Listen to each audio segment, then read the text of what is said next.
21वीं सदी का सबसे मजबूत रिश्ता भारत और अमेरिका का रिश्ता आज सबसे बड़े संकट के दौर से जैसे गुजर रहा हूं। डोनाल्ड ट्रंप के फैसलों ने इस रिश्ते को सिर्फ हिला ही नहीं दिया बल्कि टूटने की कगार तक पहुंचा दिया। भारत पर भारी भरकम टैरिफ, रूस से तेल खरीद पर गुस्सा और चीन को बख्श देना। सवाल ये उठाता है कि आखिर ट्रंप के ये पॉलिसी अमेरिका और भारत दोनों के लिए खतरा क्यों बन गई है। कुछ ही महीने पहले तक भारत और अमेरिका इंडो पैसिफिक में चीन के खिलाफ मिलकर रणनीति बना रहे थे।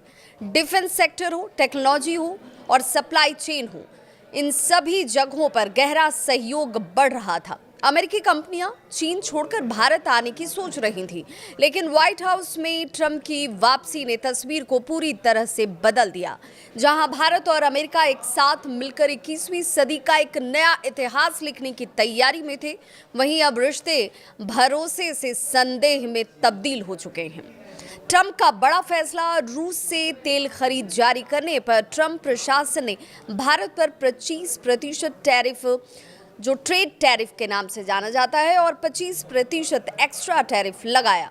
मतलब भारत से एक तरीके से देखा जाए तो अमेरिका जाने वाले सामान की कीमतें दोगुनी हो गईं। इसका सीधा असर भारतीय एक्सपोर्ट्स पर पड़ा है। लेकिन हैरानी की बात ये कि चीन, जो सबसे बड़ा रूसी तेल खरीदार है, उस पर कोई पाबंदी नहीं है। और यही वजह है कि ट्रंप के इस फैसले को लेकर सवाल खड़े हो रहे हैं। क्या ये वास्तव में यूक्रेन युद्ध रोकने की कोशिश है या फिर सिर्फ घरेलू राजनीति? अमेरिकी हाउस फॉरेन अफेयर्स कमेटी के डेमोक्रेट्स ने ट्रंप को घेरा है। उन्होंने कहा कि भारत पर टैरिफ लगाने से यूक्रेन युद्ध खत्म नहीं होगा। उनका ये भी आरोप है कि ट्रंप की ये नीति अमेरिका और भारत के रिश्ते को बर्बाद कर रही है और ये कदम अमेरिकियों और भारतीय दोनों के लिए ही नुकसानदेह है। भारत की इस पर प्रतिक्रिया भी सामने आई। विदेश मंत्री एस जयशंकर ने अमेरिकी टैरिफ को लेकर कहा कि ये फैसला भ्रमित करने वाला है। भारत झुकने को तैयार नहीं है। रूस से तेल खरीद जारी है। पीएम मोदी एससीओ शिखर सम्मेलन में शामिल होने के लिए चीन जाने वाले हैं और एनएसए अजीत डोभाल और जयशंकर हाल ही में मॉस्को पहुंचे और रूस के राष्ट्रपति व्लादिमीर पुतिन से भी जल्द भारत आने की जो जानकारी है वो सामने आ रही है। यानी साफ है कि भारत अपने विकल्प को खुले रख रहा है। अगर अमेरिका पीछे हटता है तो भारत, रूस और दूसरे तमाम वैसे राष्ट्र जिनके साथ वो सहयोग की उम्मीद करता है, जिसमें रूस और चीन के साथ बैलेंस बनाकर आगे बढ़ने की रणनीति पर काम कर रहा है। ट्रंप ने हालांकि इसे लेकर पलटवार किया और जो संकेत दिए उसे आप एक तरीके से समझें तो खतरनाक कह सकते हैं। ट्रंप के करीबी सलाहकार पीटर नवारो ने तो यूक्रेन युद्ध को मोदी का युद्ध तक कह दिया।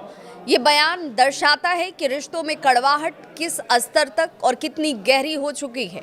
एक्सपर्ट्स का क्या मानना है, ये बेहद अहम हो जाता है। एक्सपर्ट्स ये मानते हैं कि अगर ट्रंप और टैरिफ बढ़ाते हैं तो भारतीय सामान पूरी तरह से अमेरिकी मार्केट से बाहर हो जाएगा।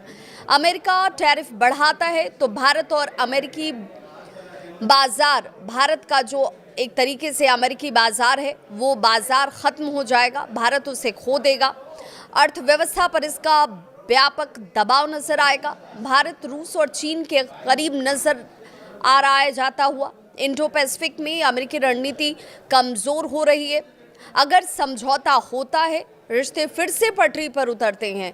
भारत और अमेरिका का रिश्ता हमेशा मौकों और चुनौतियों का एक तरीके से मेल रहा है। इसे कॉम्बिनेशन के तौर पर देखा जाता रहा है कि ये मौके और चुनौती दोनों एक साथ लेकर आते हैं, लेकिन इस बार चुनौती ज़्यादा नज़र आती है और बड़ी नज़र आती है। सवाल ये है कि क्या वॉशिंगटन और नई दिल्ली फिर से साथ साथ चल पाएंगे या फिर 21वीं सदी का सबसे मजबूत रिश्ता इतिहास की किताबों में सिर्फ एक सपना बनकर रह जाएगा।